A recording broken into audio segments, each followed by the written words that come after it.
জি 24 ঘন্টা Jack অলিভল studio থেকে আমি সব্যসাচী শুরু করছি স্পেশাল 24। কলকাতা আর তার আশেপাশে এলাকায় এই আজ বিকেল 4টে নাগাদ কি পরিস্থিতি তৈরি হয়েছিল খেয়াল করেছেন? হুড়মুড়িয়ে বৃষ্টি আর বাজ। আর মঙ্গলবার রাতের কথা ভাবুন, আমি অন্তত মনে করতে পারছি না ওরকম ঘন ঘন তুমুল বাজ শেষ কবে পড়তে শুনেছিলাম বা দেখেছিলাম। আর বৃষ্টি, বাপ রে বাপ, বলা হচ্ছে ঝড় বৃষ্টির মাইক্রো ব্লাস্ট। আজ 5 তারিখ, আরও 4 দিন অর্থাৎ 9 তারিখ পর্যন্ত যখন তখন যেখানে সেখানে গোটা দক্ষিণবঙ্গের যে প্রান্তেই হোক না কেন এরকম পরিস্থিতি তৈরি হতে পারে আচমকা, বলছে হাওয়া অফিস। আর ভিলেন কিউমুলোনিম্বাস মেঘ, তাতেই বাজে বিপদ।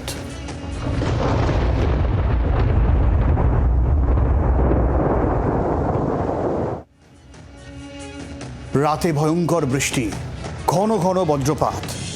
9 তারিখ পর্যন্ত প্রবল দুর্যোগে কাঁপবে একাধিক জেলা, সঙ্গে বজ্রপাতের আগাম সতর্কতা জারি। বজ্রপাতের বারবারন্ত কিউমুলোনিম্বাস নামক বিশেষ মেঘের কারণে। তবে দামিনী অ্যাপের কথা উঠে আসছে, সেটাও পরে আপনাদের বিস্তারিত জানাবো।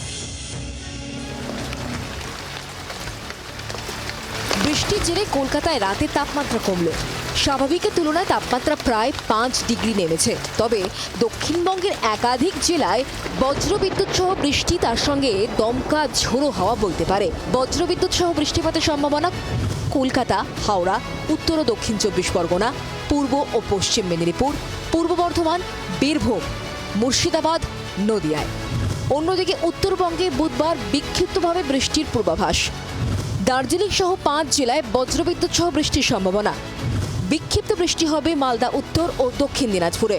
তবে 9 জুন পর্যন্ত দক্ষিণবঙ্গে মারাত্মক বজ্রপাতের সতর্কতা জারি করা হয়েছে, বজ্রপাতের বারবারন্ত বিশেষ মেঘপুঞ্জের কারণে। মেঘের নাম কিউমুলোনিম্বাস, যার অর্থ উলম্ব মেঘ। এর আয়তন প্রায় 13 কিলোমিটার পর্যন্ত হতে পারে। সেটা ওপরের থেকে ঘনীভূত হয়ে যখন নিচের দিকে নামার চেষ্টা করছে, তখন নিচের দিক থেকে পুনরায় আবার উষ্ণবায়ু তাকে ঠেলে ওপরের দিকে তুলে দেওয়ার চেষ্টা করছে। বারবার এই উত্থান এবং অবনমনের ফলে আলটিমেটলি মেঘের গভীরতা বেড়ে যাচ্ছে, এবং যার ফলে 12 থেকে 13 কিলোমিটার গভীর কিউমুলোনিম্বাস মেঘের স্তর গতকাল তৈরি হয়েছিল, এবং সেই সিচুয়েশনটা কিন্তু কন্টিনিউ করেছে। আগামী 9 জুন পর্যন্ত এই প্রবণতা বহাল থাকতে পারে বলে সতর্কতা জারি করা হয়েছে। মঙ্গলবার কলকাতায় এই শক্তিশালী মেঘের সংঘর্ষে বজ্রপাত হয়।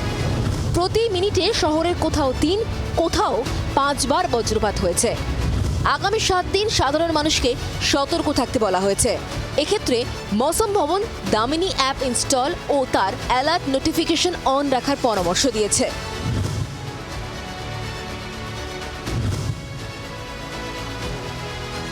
মৌসম ভবনের দামিনী অ্যাপ 2019 সালে এই অ্যাপ তৈরি করা হয়। গুগল প্লে স্টোরে পাওয়া যায় Damini app. Alert notification on রাখার পরামর্শ। 20 থেকে 40 কিলোমিটারের মধ্যে ঘটতে চলা বজ্রপাতের সতর্কতা দেয় এই অ্যাপ। 20 থেকে 40 মিনিট আগে থেকেই অ্যালার্ট দিতে শুরু করে। জিপিএস অর্থাৎ কারেন্ট লোকেশন অন রাখতে হবে। স্যাটেলাইট বেসড ইনফরমেশান কালেক্ট করে প্লেস করে দিচ্ছে, সুতরাং কোন জায়গাতে বজ্রগর্ভ উলম্ব মেঘ আছে সেটা কিন্তু সঙ্গে সঙ্গেই জানিয়ে দেয়। শুধু তাই না, এটা যে কোনো মানুষই অপারেট করলে পরে সে তার ল্যাটিটিউড লঙ্গিটিউড অনুযায়ী মাথার উপরেই ওই ক্লাউডটা রয়েছে কিনা বুঝতে পারছে, সুতরাং অনেক আগের থেকেই সে সাবধান হতে পারছে। পরিসংখ্যান বলছে ভারতে প্রতি বছর গড়ে 2000 মানুষ বজ্রাঘাতে প্রাণ হারান, যেখানে শহরাঞ্চলে 4% এবং গ্রামাঞ্চলে 96% মানুষের মৃত্যু হয়। মঙ্গলবার রাতে কলকাতা সহ এই গোটা শহরতলি এলাকায় প্রতি সেকেন্ডে বজ্রপাত হয়েছে, তাতে অনেকেই আতঙ্কিত। কিন্তু আলিপুর আবহাওয়া দপ্তর এবং মৌসুম ভবন পরামর্শ দিচ্ছে আতঙ্কে নয়, সতর্কে থাকুন, ব্যবহার করুন দামিনী অ্যাপ। জি 24 ঘন্টার জন্য ক্যামেরায় তরুণের সঙ্গে অয়ন, কলকাতা। গোটা বিষয়টা মোটামুটি একটা বোঝা গেল। এইবারে আপনাদের ভেঙে ভেঙে একেবারে বুঝিয়ে দিচ্ছি যে কেন এই সতর্কবার্তা। এই যে আবহাওয়া দপ্তরের তরফে বলা হলো কিউমুলোনিম্বাস মেঘ, আর তার জন্য এই প্রবণতা, যেখানে বাজ পড়বে বৃষ্টির মাইক্রো ব্লাস্ট, অর্থাৎ একই জায়গায় আচমকা হুড়মুড়িয়ে বৃষ্টির সঙ্গে হাওয়া। কেন এই মেঘ আসে সেটা এবার জানা যাক।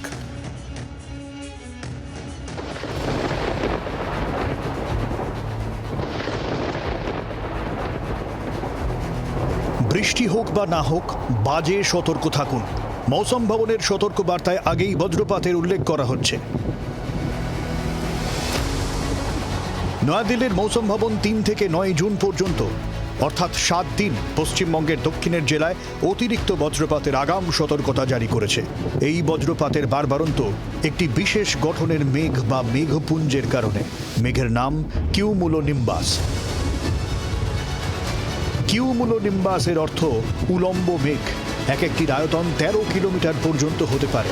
ভূপৃষ্ঠে মাত্রাতিরিক্ত জলীয় বাষ্প জমছে, আর সেই জলীয় বাষ্প উপরে গিয়ে যখন মেঘের সংস্পর্শে আসে তখন মেঘ তার প্রকৃতি হারায়, উপর থেকে ভূমিভাগের দিকে সমান্তরালভাবে নেমে আসে, আচমকা প্রবল বৃষ্টিপাত ঘটায়। মেঘের আয়তনের ওপর বৃষ্টিপাতের পরিমাণ নির্ভর করে। শুধু আচমকা বৃষ্টি নয়, এই মেঘে হয় ভয়ঙ্কর বজ্রপাত। একাধিক মেঘ ভূমিভাগে নেমে আসে, পরস্পরের ঘর্ষণে বিদ্যুৎ তৈরি হয়। মেঘের উচ্চতার ওপর বজ্রপাতের প্রবণতা নির্ভর করে। কলকাতায় গত 3 তারিখ এরকমই পরিস্থিতি তৈরি হয়েছিল। একাধিক মেঘের ঘর্ষণে ঘন ঘন বজ্রপাত হয়েছিল। প্রতি মিনিটে কোথাও কোথাও 3 থেকে 5 বার পর্যন্ত বজ্রপাত হয়।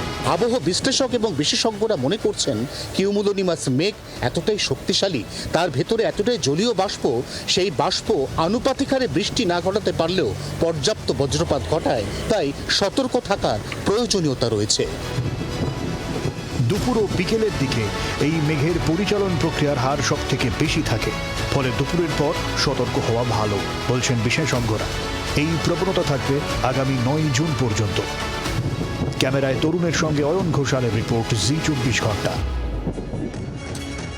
সকাল থেকে একটা গুমোট, একটু ওয়েদার ভালো তো বৃষ্টি হব হব করছে মেঘ, আর বিকেলের দিকে 4টে নাগাদ হুড়মুড়িয়ে বৃষ্টি সঙ্গে বাজ। এরকমই আচমকা পরিস্থিতি তৈরি হতে থাকবে, এবং এতে যে পরিবেশ খুব একটা ঠান্ডা হচ্ছে, গরম কমছে তা কিন্তু নয়। 2 দিন ধরে বঙ্গোপসাগরের এই তীরবর্তী অঞ্চলে একটা বেনজির আবহাওয়া তৈরি হয়েছে। এই বেনজির আবহাওয়ায় এই রকম বেনজির পরিস্থিতি তৈরি হচ্ছে, এমনটাই ব্যাখ্যা দিচ্ছেন বিশেষজ্ঞরা, এবং ব্যাখ্যা শুনবো। তবে তার আগে এটাও কিন্তু মাথায় রাখা ভালো, এই ধরনের বেনজির পরিস্থিতি তৈরি হচ্ছে, এর দায় কিন্তু আমাদেরই। গ্লোবাল ওয়ার্মিং শুনতে যতই ক্লিশে লাগুক না কেন, দায় আমাদেরই, এবং সে কারণে এটার সামলাতেও হবে আমাদের। কি ব্যাখ্যা দিচ্ছেন বিশেষজ্ঞরা, কীরকম বেনজির পরিস্থিতি, কেন, দেখুন। আগামী 9 তারিখ পর্যন্ত বজ্রপাতের বিপদ, আচমকা ঝড় বৃষ্টি। মৌসুম ভবনের এই পূর্বাভাস বেনজির ঘটনা। পরিবেশগত পাল্টে যাচ্ছে এই ঘটনা তার প্রমাণ। কেন এই অতিরিক্ত বজ্রপাত, খামখেয়ালি ঝড় বৃষ্টির পরিস্থিতি? দেখুন, আসলে এই মুহূর্তে আমাদের কলকাতা এবং তার যে পার্শ্ববর্তী অঞ্চল একটা অদ্ভুত ধরনের ভৌগোলিক পরিস্থিতির মধ্যে আছে।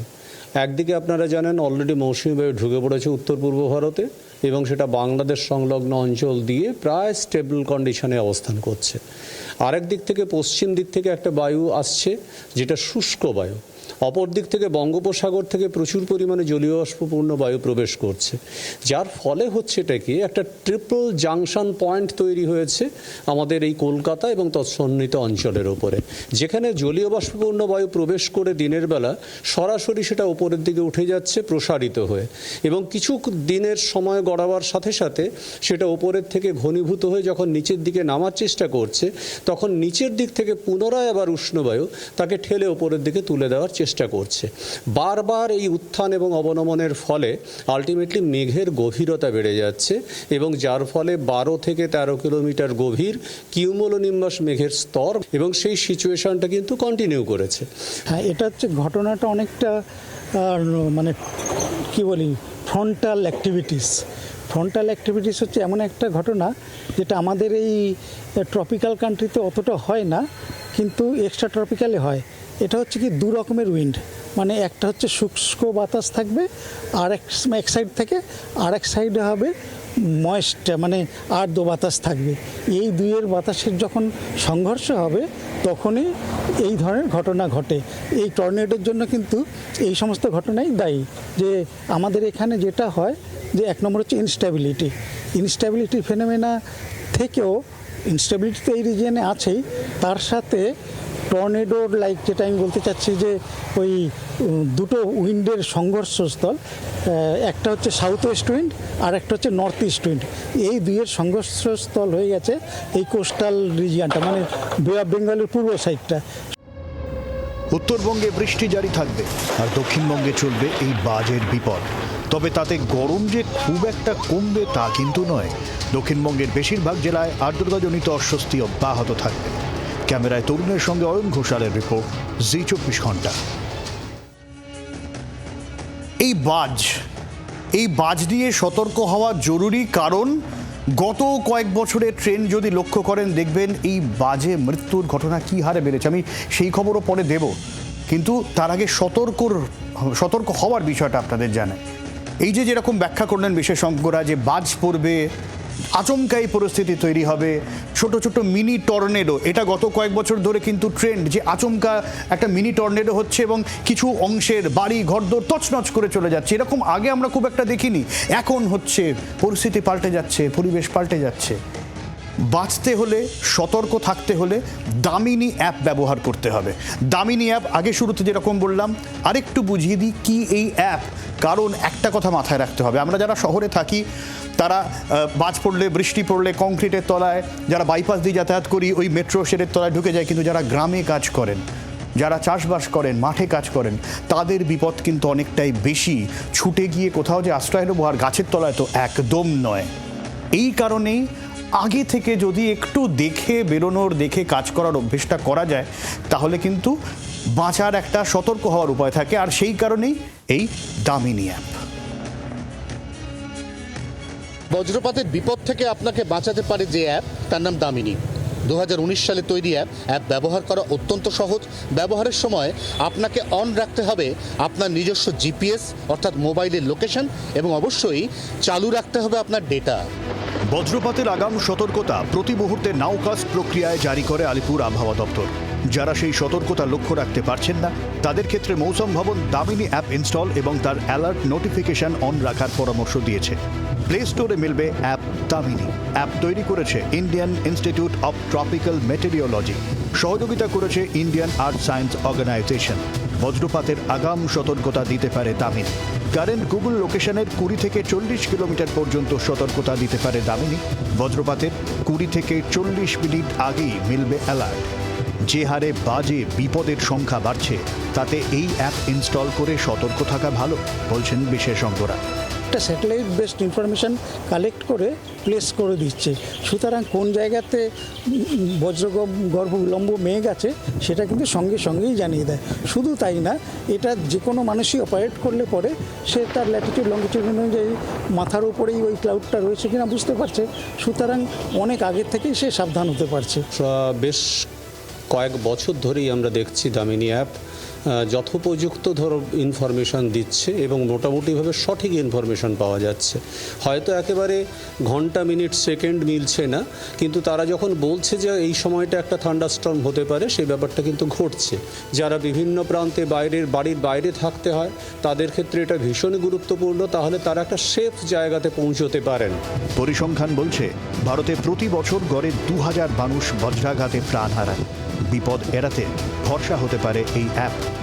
ভারতবর্ষে প্রতি বছর গড়ে যে সমস্ত মানুষের বজ্রাঘাতে মৃত্যু হয়, তার মধ্যে শহরাঞ্চলে মৃত্যু হয় মাত্র 4%। বাকি 96% মানুষ গ্রামাঞ্চলে খোলা মাঠে কাজ করেন, তাদের মৃত্যুর পরিসংখ্যান অনেক বেশি। তাদের ক্ষেত্রে এই অ্যাপ অনেক বেশি কার্যকর বলে মনে করছেন আবহাওয়া গবেষকরা। জি 24 ঘন্টার জন্য ক্যামেরায় তরুণের সঙ্গে অয়ন, কলকাতা। স্পেশাল 24-এ বারবার এই বাজে বিপদের কথা বলছি, তার কারণ ট্রেন্ড যদি আমরা দেখি খুব একটা সুখকর তো নয়। এই গত বছর মে মাসে 20-র বেশি মানুষের মৃত্যু হয়েছিল বজ্রপাতে। এখানে বজ্রপাতে দেশ জুড়ে মৃত্যু হচ্ছে। এই বছর 1 মাস আগেই বিহার, উত্তরপ্রদেশ আর উত্তরাখণ্ড যদি ধরেন, বাজ পড়ে 100-র বেশি মানুষের মৃত্যু হয়েছিল। 100-র বেশি। এটা গত কয়েক বছর ধরেই বেড়ে যাচ্ছে ক্রমশ। আজকাল ঘূর্ণিঝড়ের চেয়ে বজ্রপাত, ঝড় বৃষ্টিতে মৃত্যুর সংখ্যা অনেকটা বেশি। ঠিক সেই কারণে আমরা যতই বিষয়টাকে হালকাভাবে নেওয়ার চেষ্টা করি না কেন, বিষয়টা এত হালকা নয়। ক্ষয়ক্ষতির পরিমাণ বাড়ছে, এই বাজে বিপদ বাড়ছে।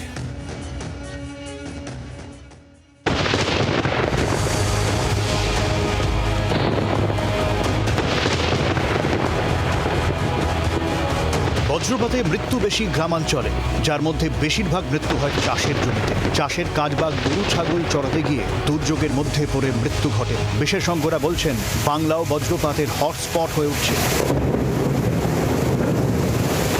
গত কয়েক বছরে দ্রুত হারে কমছে বনাঞ্চলের ঘনত্ব, একই সঙ্গে বাড়ছে পৃথিবীর উষ্ণতা।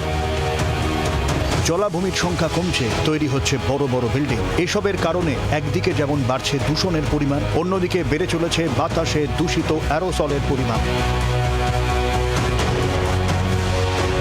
আর তাতেই বাড়ছে বজ্রপাতের হার। খোলা জায়গায় যারা থাকছেন, বিপদ তাদেরই শুধুমাত্র, তা কিন্তু নয়। এই বাজ পড়াটা শুধুমাত্র যে রাস্তায় যে যাতায়াত করছে শুধু তাই নয়, জলের কাছাকাছি অঞ্চলের মধ্যে যারা আছে তাদের উপরেও বিশেষভাবে ইম্প্যাক্ট পড়তে পারে। এমনকি যারা গাছের তলাতে আছে তাদের উপরেও ইম্প্যাক্ট পড়তে পারে। একেবারে ছাদ আঁটা জায়গায় মানুষকে সরে যেতে হবে। সুতরাং তার যদি আগে থেকে ইনফরমেশন থাকে, মানুষের কাজ করা অনেকটা সুবিধে হয় এবং হঠাৎ করে তাকে আটকে যেতে হয় না রাস্তায়, এবং সে নির্দিষ্টভাবে যদি এখানে তার নিজেকে সেফ কাস্টডিতে, সেফ জায়গায় নিয়ে যেতে পারে, তাহলে কিন্তু আলটিমেটলি এই ধরনের ঝামেলাকে অনেকাংশে মুক্ত থাকা যায় এবং মানুষের প্রাণহানির হাত থেকে মানুষকে বাঁচানো যেতে পারে। ফলে পূর্বাভাস অত্যন্ত জরুরি। মঙ্গলবার রাতে যা ঘটে গিয়েছে সেরকম আবারও ঘটতে পারে। ফলে আতঙ্কে নয়, সতর্ক থাকুন। অয়ন ঘোষালের রিপোর্ট, জি24 ঘন্টা। আবার যে ঘটলো তা আজ বিকেল 4টের সময় আমরা দেখলাম। রাতে বা কাল হবে কি না আমরা জানি না, নাও হতে পারে। কিন্তু প্রশ্ন হচ্ছে যে এই ধরনের যে ঘটনা ঘটে চলেছে, দেখুন আমাদের হাতে তো গাছ বাঁচানো, বাড়ি তৈরি করা, আটকানো, এই বিষয়গুলো আমার আপনার মতন সাধারণ মানুষের হাতে নেই। আমরা আমাদের কাজটুকু করতে পারি। আমাদের কাজটা কি? সতর্ক হওয়া, সতর্ক হয়ে চলা, এইটুকুই। আতঙ্ক একদম নয়। সতর্ক থাকুন, সতর্ক করুন, এইটুকুই।